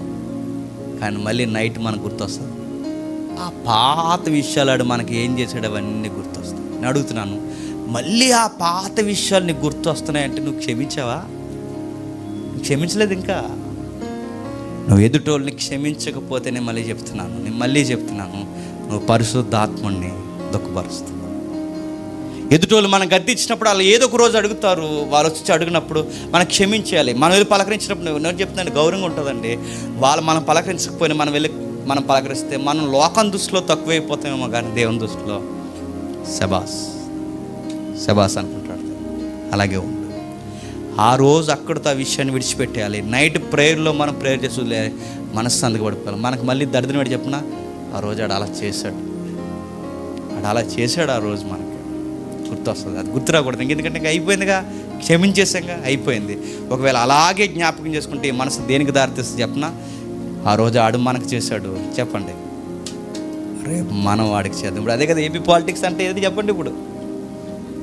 అప్పుడు వాళ్ళు పడగొట్టేశారు, చెప్పండి. ఇప్పుడు మేము పడగొట్టేసి మనం రాష్ట్రాన్ని పడగొట్టేస్తారు ఒక రోజు వీళ్ళిద్దరు కలిసి. వాళ్ళు పడగొట్టే మనం కట్టేవాళ్ళు లేరు, పడగొట్టేసే వాళ్ళు ఎక్కువైపోయారు. వాళ్ళు పడగొట్టేశారు, ఇప్పుడు వీళ్ళు నేను అడుగుతున్నాను, ఇవే రాష్ట్రాన్నైనా పాడు చేస్తాయి, మనల్నైనా పాడు చేస్తాయి, కాపురాలను పాడు చేస్తాయి. అందుకే ఎదుటి వాళ్ళని క్షమించాలి. పరిశుద్ధాత్మను దుఃఖపెట్టుకు, ఎక్కువ కోప్పడకు, ధ్యాసానికి గురవుకు, క్రోధానికి గురవుకు, అల్లరగా చేయకు, దుష్టత్వానికి లోనవుకు. ఏదో ఒక రోజు ఆడొచ్చి సారీరా అన్నప్పుడు, సర్లేరా నేను ఆ రోజే దేవునికి వదిలేశానని హుందాగా ఒక మాట చెప్పు, వదిలే. ఎందుకంటే మనం దేవుళ్ళకి వచ్చిన తర్వాత ఇంకెంతగా మనం ఇవన్నీ జ్ఞాపకం పెట్టుకోకూడదురా, మన పాత మనసులు చచ్చిపోయారా, వదిలే ఆ విషయాలని వదిలే అన్నప్పుడు అది ఎంత హెల్దీ లవ్ ఉంటుంది చెప్పండి. బాగుంటుంది. నీకు షుగర్ కంట్రోల్లో ఉంటుంది, చెప్పండి, అడిగి షుగర్ కంట్రోల్లో ఉంటుంది, బీపీలు అన్నీ బాగుంటాయి, హెల్దీగా ఉంటాం, ముఖంలో గ్లో వస్తుంది, బాగుంటాం. సీరియస్గా మనం నిద్రపోకుండా అడుగుని సీరియస్గా ఆలోచిస్తుంటే కళ్ళ కింద లొట్టలు వస్తాయి, బ్లాక్ వస్తుంది, ముక్కులు వంకర పోతాయి, రకరకాలుగా ఉంటాం, బ్యూటీ పోతుంది. అందుకే హెల్దీగా ఉండండి. ఏదైనా గొడవ జరిగిందాక ఆ రోజంతా కోపంగా ఉండండి, సీరియస్గా ఇటు కోపంగా ఉండండి. సాయంత్రంగా స్నానం చేసేయండి, మంచి కర్రీ స్నానం చేయండి, ఆ రోజు స్నానం చేయండి, మంచి కర్రీ తెచ్చుకోండి, చక్కగా తినండి, ప్రేయర్ చేసుకోండి, మర్చిపోండి. సూర్యుడు అస్తమించాడు, నీ కోపం కూడా అస్తమించిపోవాలి, అయిపోయింది. వాళ్ళు మర్చిపోరు, ఎప్పుడో వస్తారు, మనం అన్నీ మర్చిపోతాం. ఎదురోజు కనబడతారు, పలకరించేస్తాం. అలా అవాక్కైపోయి, అరే ఏం దాచుకుంటే అలా పలకరించాడు అంటే, అదే యేసయ్య బిడ్డలకు ఉండే లక్షణం. అదే, ఏమీ దాచుకోరు, అన్నీ వదిలేస్తారు, మళ్ళీ ఒకరోజు పలకరిస్తారు. మరి వచ్చిన చూడండి, త్వరగా ముగించేసుకుందాం. కొలసీలకు రాసిన పత్రిక 3వ అధ్యాయం, 3వ అధ్యాయం 13వ వచనం. ఇవన్నీ మనకు ఆజ్ఞలు.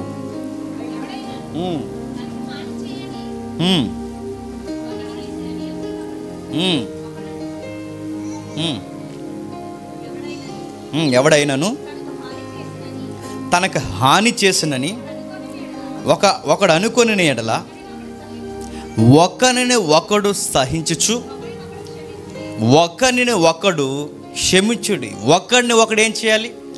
గతంలో నాకు ఆడు హాని చేశాడు, ఆ కాలం అయిపోయింది, సూర్యుడు అస్తమించాడు, ఇప్పుడు నాకు తారసపడ్డాడు, ఆ హానిని ఇంక నేను గుర్తుపెట్టుకోకూడదు. ఏం చేయాలి చెప్పండి? క్షమించాలి. నేను అలా గుర్తుపెట్టుకున్నా అంటే నాలో ఏముంది? ఇంకా కోపం ఉంది. నాలో ఇంకా కోపం ఉంటే దాన్ని బైబిల్ ఏమంది? పాపం ఉంది. పాపం ఎక్కువ ఉంటే ఏమవుద్ది? అపవాది వస్తాడు. అపవాది లక్షణాలు నాలో ఉంటే నేను ఎక్కడికి పోతాను చెప్పండి? నరకానికి పోతా. అంటే ఎంత సులువుగా కోపం నరకానికి తీసుకెళ్తుందా? తీసుకెళ్తుంది. నువ్వు నరకానికి ఎందుకు వచ్చేసేవారంటే ఈ కేటగిరీలు చెప్తే, ఒకడు బాగా తిండి తిని వచ్చేస్తాడు, మరొకడు ఈరోజు నువ్వు ఎక్కువ కోపపడ్డావు అందుకే వచ్చేస్తావు. కోపం వల్ల కూడా నరకానికి పోతావు అంటే బైబిల్ చెప్తుంది, నరకానికి పోతావు. నెక్స్ట్ మనం జరిగే కార్యక్రమం నేను చెప్తున్నాను. మీరు ఎవరి మీదన్నా కోపం పెట్టుకొని, ఎవరి మీదైనా ద్వేషం పెట్టుకొని, ఎవరి మీదైనా క్రోధం పెట్టుకొని బలలో చేతులు ముంచకూడదండి, గుర్తుపెట్టుకో. అలానే ముంచకండి, ఇంటికి వెళ్ళిపోకండి. ముడి చెప్తే అర్థమవుతుంది. కోపతాపాలు గొడవలు పెట్టుకుని వచ్చి ఎందులో చేతులు కలపకూడదంట? బల్లలో, ప్రభు రాత్రి సంస్కరణలో చేతులు ముంచకూడదు. ఎందుకంటే మీలో కక్షలు కలహాలు ఉండగా మీరు ప్రభురాత్రి భోజనం తీసుకుంటకు మీకు అర్హత లేదన్నాడు పౌలు. ఎదుటి వాళ్ళని క్షమించకుండా వచ్చి ప్రభురాత్రి భోజనం తీసుకుని, దేవా నన్ను క్షమించండి నువ్వు ఎలా అడుగుతున్నావు? నువ్వు ఇతరులను క్షమించలేకపోతే దేవుడు నిన్ను క్షమించడు. అయిపోయింది. బాగుండరా అని చెప్పావు, వాడికి ఎక్కలేదు, వదిలే. దేవుడికి నువ్వు గుణపరచాలని చూస్తే వాడు గుణపడలేదు. దేవుడు ఎలా గుణపరచాలో వాడిని అలా గుణపరుస్తాడు. నువ్వు మాత్రం ఫైర్ అవ్వకు, వదిలే. వాడు సహవాసం ప్రమాదమా, కొంచెం దూరంగా ఉండాలి. ఇవన్నీ బైబిల్ మనకు నేర్పిస్తున్న పర్సనాలిటీ డెవలప్మెంట్ అంటారు, వ్యక్తిగత వికాసం అంటారు దీన్ని. ఆధ్యాత్మిక వ్యక్తిగత వికాసం ఇది మనం డెవలప్ చేసుకోవాలి. ఎక్కడ కోపపడాలో, ఎక్కడ కోపపడకూడదో, ఎంత తినాలో, ఎంత తినకూడదో అన్నీ బైబిల్ చెప్తుంది. నెక్స్ట్ వీక్ మనం చూస్తాం ఫైనాన్స్ విషయాలు కూడా బైబిల్ చెప్తుంది. ధనము కూడా నరకానికి తీసుకెళ్ళిపోతుంది. ఇది కూడా సులువుగా చిక్కులు పెట్టు పాపమే. అందుకే మరో మాట చూద్దాం, చూడండి మరో మాట. ఫిలిప్పీలకు రాసిన పత్రిక 4వ అధ్యాయం చివరిగా. ఫిలిప్పీలకు రాసిన పత్రిక 4వ అధ్యాయం, ఫిలిప్పీలకు రాసిన పత్రిక 4వ అధ్యాయం 6-7 వచనాలు. దేనిని గూర్చి నైట్ అంతా చింతపడిపోకు, ప్రతి విషయంలో ప్రార్థన విజ్ఞాపన చేయండి. ఇప్పుడు చెప్పండి, లాస్ట్గా నేను ముగించేస్తున్నాను. దీన్ని జయించాలి అంటే ఏం చేయాలి చెప్పండి? ఎక్కువ చింతపడిపోకండి, నైట్ అంతా ఆలోచించేయకండి, రాత్రి పగలు ఆలోచించేయకండి, దాని గురించి మీరు ఏంట్రా అని ఇబ్బంది పడిపోకండి. దానికి సొల్యూషన్ ఒకటే చెప్పండి, ప్రార్థన విజ్ఞాపనలు చేయండి. దేవునికి థ్యాంక్స్ చెప్పండి. దేవా దీని నుంచి నన్ను బయటికి తీసే. కృతజ్ఞత అంటే ఏంటి? థ్యాంక్స్ మై లార్డ్, ఈ యొక్క బలహీనత నుంచి నన్ను బయటికి తీసే ప్రభా. నాకు ఊరికే నిష్కారణంగా ఎదుటి వాళ్ళ మీద కోపంలో వస్తున్నాయి. ఆ కారణం కూడా నీకు న్యాయపరంగా అనిపించే కోపమేమీ కాదు. నా కారణాలు అంత బాగాలేదు, నాకు చిన్న చిన్న కారణాలకే ఎదుటి వాళ్ళ మీద నేను కోపపడిపోతున్నాను ప్రభా. సరైన కారణం కూడా కాదు, నేను కోపపడిన కారణం నీకు న్యాయమై ఉండాలి. అది న్యాయపరమైన కోపం కాదు ప్రభా, కారణం కాదు ప్రభా. అందుకే నన్ను క్షమించమని అడుగుతున్నాను. నాలో ఈ లక్షణం తీసే ప్రభా అని దేవునికి మనం ఏం చేయాలి చెప్పండి? ప్రార్థన చేయాలి. ఇంకా కిందకి చెప్తున్నాడు చూడండి, అప్పుడు సమస్తమైన జ్ఞానంకు మించిన దేవుని సమాధానం ఆడికి నీకు అందరికీ ఏమిస్తాడు చెప్పండి? కోపాన్ని తీసేస్తాడు చెప్పండి, సమాధానం పడతారు. అరే ఎలా వచ్చాడ్రా ఆడు, మీరు ఇద్దరు ఎలా అవుట్ అయిపోయారంటే అప్పుడు మీరు చెప్పండి అలాగైపోతాం. ఎలాగైపోయారంటే ఆడికి అర్థం కాదు, మనకు అర్థం అవుద్ది. నైట్ ప్రేయర్ చేసుకున్నాం, సమాధానం పడిపోయాం. ప్రేయర్ చేసుకుంటే సమాధానం పడిపోతారా? అరే కోర్టులో ఇంకా నడుతున్నాయి గొడవలు, వాళ్ళు సమాధానం వాళ్ళు ప్రేయర్ చేసుకోవట్లేదు, మనం ప్రేయర్ చేసుకున్నాం, సమాధానం పడిపోతాం. ఈ సందర్భం చెప్పొచ్చో లేదో నాకు తెలియదు, కానీ నీలరాజు బ్రదర్ తెలుసు కదా, నీలరాజు ఎన్ని మాట్లాడినాడండి మనల్ని. ఎదురుగా ఉంటే, నేను చెప్తున్నానండి, ఎదురుగా ఉంటే ఆ మూతును పగలగొట్టేస్తామన్నంత డైలాగ్స్ మన చుట్టూ ఉన్న వాళ్ళు చెప్పారు. చాలా సలహాలు ఇచ్చారు. చిన్న కేసు పెడదాం, లోకల్కి రప్పిద్దాం, ట్రైన్ ఎక్కేలోపు మళ్ళీ ఇంకొక సేవకుడి జోలికి వెళ్ళకుండా గట్టిగా ఇచ్చేద్దాం అన్నారు. అప్పుడు అంటాం, తర్వాత పరిశుద్ధాత్మ లీడర్ అంటున్నావు అంటాడు. పరిశుద్ధాత్ముడు లోపల కొడేస్తావా, లోపల మళ్ళీ మన గద్దెంపు స్టార్ట్ అవుద్ది. ఆయన కూడా క్రైస్తవుడే, కానీ లోపల మనకు ఆన్సర్ ఏంటంటే దేవుడు చెప్తున్నాడు, ఆయన అక్కడి వరకు విన్నాడు కనుక ఆయనకు అది రైట్ అనిపిస్తుంది. మన సైడ్ ఏముందో ఆయనకి తెలియదు కనుక మనల్ని నేరస్తులుగా చూస్తున్నాడు. సమయం వస్తుంది, ఏదో ఒక రోజు మన వెరసను కూడా ఆయన వింటాడు. ఆ రోజు ఖచ్చితంగా మనం ఏంటో ఆయనకు అర్థమవుద్ది. అప్పటి వరకు మనం మౌనంగా ఉందాం. ఆ ఒక్క సమాధానం అలా మౌనంగా ఉండిపోయామండి. నీలరాజు బ్రదర్ని అట్రాక్షన్ చేసింది ఏంటో తెలుసా? ఆ రోజు హైదరాబాద్లో మీటింగ్ జరుగుతుంటే నా మీద ఎంత పెద్ద లెటర్ రాసి పెట్టాడండి ఆ పోలీస్ స్టేషన్లో. ఇంకా పదాలు నేను చెప్పొచ్చలేదో తెలియదు, కానీ ఆంధ్ర రాష్ట్రంలో ఉన్న చాలామంది జీవితాలతో నేను ఆడుకున్నానంట. తెలంగాణలో ఉన్న వాళ్ళతో కూడా ఆడుకోవడానికి తెలంగాణ వచ్చాడు. తెలంగాణను కాపాడుకుంటాం, అందుకే ఈ అబ్బాయి మీటింగ్ జరగకూడదని లేడీస్తో కంప్లైంట్ పెట్టించారు అప్పుడు నీలరాజు బ్రదర్. ఆ లెటర్ చూసి నాకు చాలా ఏడుపు వచ్చింది. ఆ టైంలో మనం సమాధానం చెప్పలేము, రిప్లైలు ఇవ్వలేము, ఎందుకంటే ఇప్పుడు కేసు కోర్టులో నడుస్తుంది. చాలా ఫీక్ స్టేజ్కి వచ్చింది. గొడవలు రచ్చ అయిపోతున్నాయి సోషల్ మీడియాలో. ప్రతి ఒక్కడు మీ జేమ్స్ అంట, అదంట, ఇదంట. నీలరాజు బ్రదర్ వీడియోలు అందరికీ సెండ్ చేస్తున్నారు. నాకు సేవకులండి, ఆడెవడో గుంటూరు నుంచి అండి, ఏదైనా పాంప్లెట్ చూస్తే, ఆయన ఎవరో తెలియదు, పాంప్లెట్ చూస్తే ఆ పాంప్లెట్ మీద కాంటాక్ట్ నెంబర్ ఉంటుందిగా, ఆ కాంటాక్ట్ కన్వీనర్కి ఫోన్ చేసి ఎలా తోడితే మీరు మీటింగ్ ఎలా పెట్టిస్తున్నారు, వాట్సాప్ ఆన్ చేయండి. ఆ నీలరాజు బ్రదర్ వీడియోలు ఆ కన్వీనర్కి ఫార్వర్డ్ చేసేవాడు. నీలరాజు బ్రదర్ ఎలా మాట్లాడో మీకు తెలుసు కదా. నేను మొదలుకొని అరికాల వరకు మాట్లాడాడు నా గురించి. అన్నీ రకరకాలు మాట్లాడతాడు. ఇంకా ఆయన తోసినవి అన్నీ ఎటకారం చేస్తూ మాట్లాడతాడు. ఒకరోజు నీలరాజు బ్రదరు మా ఫ్రెండ్ మీటింగ్ పెట్టించాడు మళ్ళీ హైదరాబాద్లో. అప్పుడు కేసు గెలిచేసిన తర్వాత న్యాయపరంగా నిర్దోషగా బయటకు వచ్చాం. మళ్ళీ హైదరాబాద్లో మీటింగ్ జరుగుతుంది. ఇప్పుడు మళ్ళీ వచ్చి లెటర్ పెట్టలేడు, ఎందుకంటే న్యాయపరంగా మనం గెలిచాంగా. ఆయన ఒక డైనమోలో పడ్డాడు. మా ఫ్రెండ్కి ఫోన్ చేశాడు, అలాంటితో మీరు ఎలా మీటింగ్ పెడతారంటే, మా ఫ్రెండ్, నా ఇంటర్మీడియట్ ఫ్రెండ్ చెప్పాడు, 10th నుంచి మన ఊరు పక్కనే కనుక నేను చిన్నప్పుడు నేను తెలుసు కనుక ఒక మాట చెప్పాడు, అసలు జేమ్స్ అంటే ఏంటి నీకు తెలుసా? నువ్వు నోటికి వచ్చిందల్లా కెమెరా పెట్టి మాట్లాడుతున్నావు, నీకు తెలుసా? నీలరాజు బ్రదర్, నువ్వు నాకు తెలుసు కనుక నీకు చెప్తున్నాను. నువ్వు తెలుసు, జేమ్స్ నాకు తెలుసు, ఇద్దరు నాకు తెలుసు కనుక నేను చెప్తున్నాను. నువ్వు పొరపాటు పడుతున్నావు.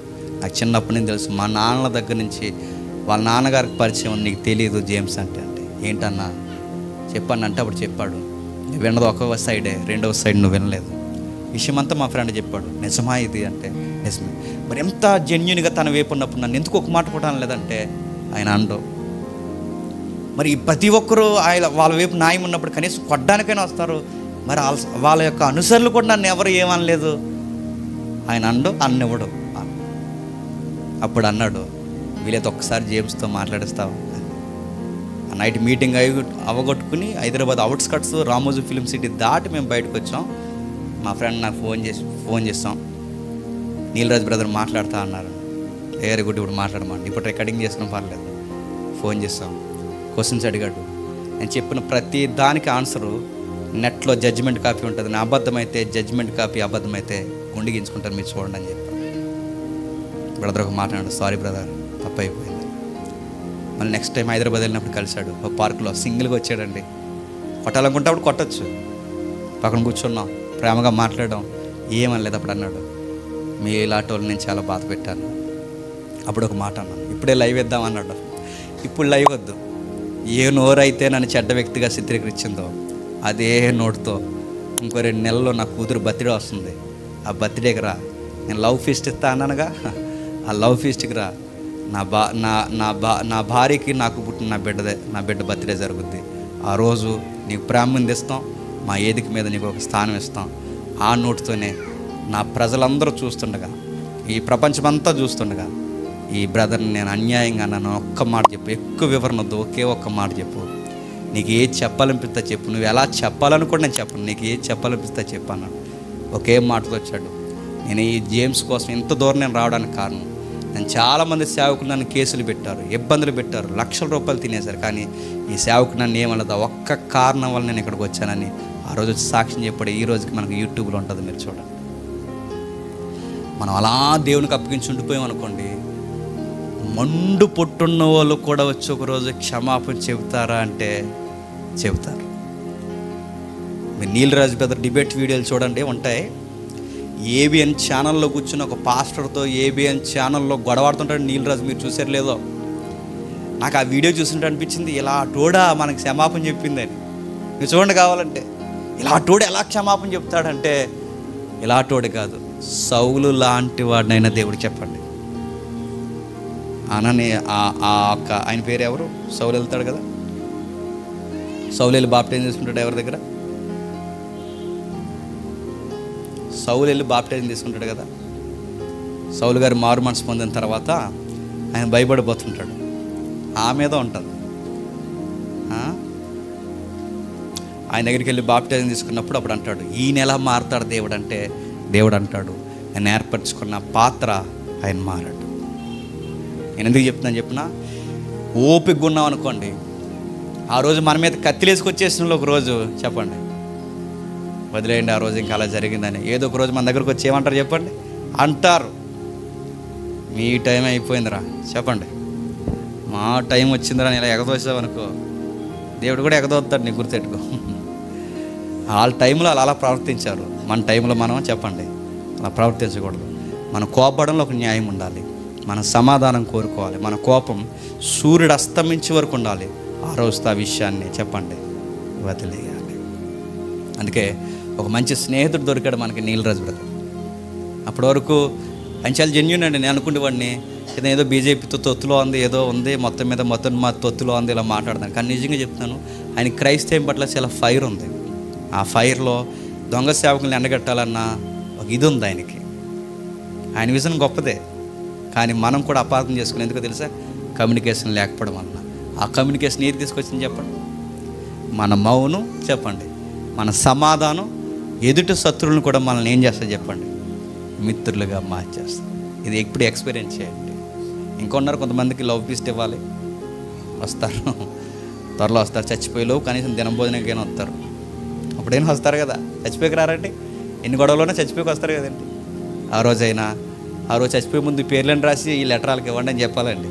వీళ్ళు ఇంకా సమాధానం పడలేదు, నా సైడ్ నుంచి ఏ ప్రాబ్లం లేదు, ఆ సైడ్ నుంచి వాళ్ళని సమాధానం పడమనండి. లాస్ట్ దినభోజనాలకు వచ్చినప్పుడు అది రాసి చచ్చిపో. నెక్స్ట్ మరో వచ్చిన చూడ ముగించేసుకుందాం. కొరింథీయులకు రాసిన 2వ పత్రిక, ఇదే చివరిది ఒట్టే చెప్తున్నాను. కొరింథీయులకు రాసిన 2వ పత్రిక 10వ అధ్యాయం 5వ వచనం చూడండి. మేము వితర్కములను దేవుని గుర్చిన జ్ఞానమును అడ్డగించు ప్రతి ఆటంకమును పడదోసి ప్రతి ఆలోచనను క్రీస్తుకు, ప్రతి ఆలోచన ఎవరికి లోబర్ చేయాలట? క్రీస్తుకు లోబరిస్తే మన కోపాన్ని, మన క్రోధాన్ని, ప్రతి దాన్ని క్రీస్తుకు లోబర్చి ఆ బలిపీఠ మీద మనం అర్పణిస్తే అన్నీ ఏమైపోతాయి చెప్పండి? సమాధానకరంగా మారిపోతాయి. శిష్యుల బృందాల్లో కోపిస్తున్నాడు ఎవరు చెప్పండి? పేతురు గారు ఎంత కోపం అండి ఆయనకి. ఆయన కోపం వస్తే పోలీసు వాళ్ళు చెవులే నరికేస్తాడు, పోలీసు వాళ్ళు చెవులు నరికేస్తాడు. కోపం వస్తే ఇంకేం గుర్తురాదు ఆయనకి, నరికేయడమే గుర్తొస్తుంది ఎవరికి చెప్పండి? అలా నరికేసి పెట్టి సేవ్ అంటే అసలు నేను నరకాలనుకున్నది సేవ్ కాదు, మరి తల ఏటి మిస్ అయిందంతే, జస్ట్ మిస్. శిష్యులు ఇంకొకరు ఉన్నారు, ఉరిమేడేవారు అంటే యాకోబు యోహాను బ్రదర్స్ కదండి. వీళ్ళిద్దరికి యేసుప్రభువు వారు పెట్టిన పేరేంటి చెప్పండి? ఉరిమేడేవారు అంటే పెలపెలమని మెరుపులు అలా వస్తాయి, ప్రతి దాని కోపం వచ్చేస్తుందట వీళ్ళిద్దరికి. ఎవరికి? అన్నదమ్ములిద్దరికి. అలా ఒక రోజు ఏమంటారు చెప్పండి? దేవా నువ్వు సెలవి, వాళ్ళ మీద పిడిగడిపోలే చేసేస్తా ఉంటారు. ఎవరు? నువ్వు సెలవి, ఒకసారి మాకు ఆ అవకాశం, ఆ పవరి వాళ్ళని ఏం చేస్తామో చూపిస్తూ ఉంటారు. అంటే యాకోబు యోహానులకి చాలా కోపం ఎక్కువ, పేతురికి చాలా కోపం ఎక్కువ. తర్వాత వీళ్ళు ఎలా అయిపోయారు చెప్పండి? మిక్కిలి సమాధానకరంగా అయిపోయారు. పేతురు ఎప్పుడైనా పర్సనల్ విషయాలు కోపపడ్డా? పేతురు ఒకే ఒక విషయంలో కోపపడతాడు, అననీయ సప్పీర విషయంలో. మీరు పరిశుద్ధాత్మను దుఃఖపరుస్తున్నారు అంటే, ఇప్పుడు పేతురు కోపడంలో ఎవరిని కారణం చేసుకుని కోపపడుతున్నాడు చెప్పండి? పరిశుద్ధాత్మని దుఃఖపరుస్తున్నారు, మీకు మీరే ఉత్తరవాదులు, నాశనం అయిపోతారు అన్నాడు. అంతే. యాకోబు యోహాను కూడా కోపపడ్డారు, అరే విగ్రహాల జోలికి పోవద్దు, బలర్పించిన వాటి జోలికి పోవద్దని యోహాను ప్రకటన గ్రంథం రాస్తూ ఎంత ఫైర్ అయ్యాడు సంఘాల మీద. ప్రభు యొక్క ఆవేశాన్ని దర్శనంగా తన ఎంత పెద్ద గ్రంథాన్ని రాశాడు, ఆరో దర్శన గ్రంథాన్ని. యాకోబు అపొస్తలుల కార్యములో ఇదిగో ఒక పత్రిక పట్టుకెళ్తాడు అన్యుల దగ్గరికి. ఆ పత్రికలో సిఫారసు పత్రికలు అంటారు. ఆ పత్రిక పట్టుకెళ్ళినప్పుడు యాకోబు పట్టుకెళ్ళి ఒక మాట ఉందా, ఉదారంగా ఒక వివరణ ఇస్తాడు. ఆ వివరణ ఏంటో తెలుసా? ఇదిగో మీరు విగ్రహాల జోలికి, బలిగా అర్పించిన వాటి జోలికి పోకండి, దేవుడికి ఇవి నచ్చు, జాగ్రత్త అని చెప్పాడు. వాళ్ళ కోపపడడంలో వాక్యం ఉంది, వాళ్ళ కోపపడడంలో న్యాయం ఉంది, వాళ్ళ కోపపడడంలో దేవుని ఆజ్ఞ ఉంది, వాళ్ళ కోపపడడంలో పరిశుద్ధాత్ముడు ఉన్నాడు, దేవుని మనసు ఉంది. మనం కోపపడడంలో కేకులు ఉన్నాయి, భోజనాలు ఉన్నాయి, చెప్పండి, గోంగూర పచ్చడి ఉంది, ఇవి మన గొడవలు. సరుదుల కోసం గొడవలు, మన కోపాలు ఇవి, సరుదుల కోసం గొడవలు, ఇవి గొడవలు, మన గొడవలు. అకౌంట్ల కోసం గొడవలు, ఇవి మన గొడవలు.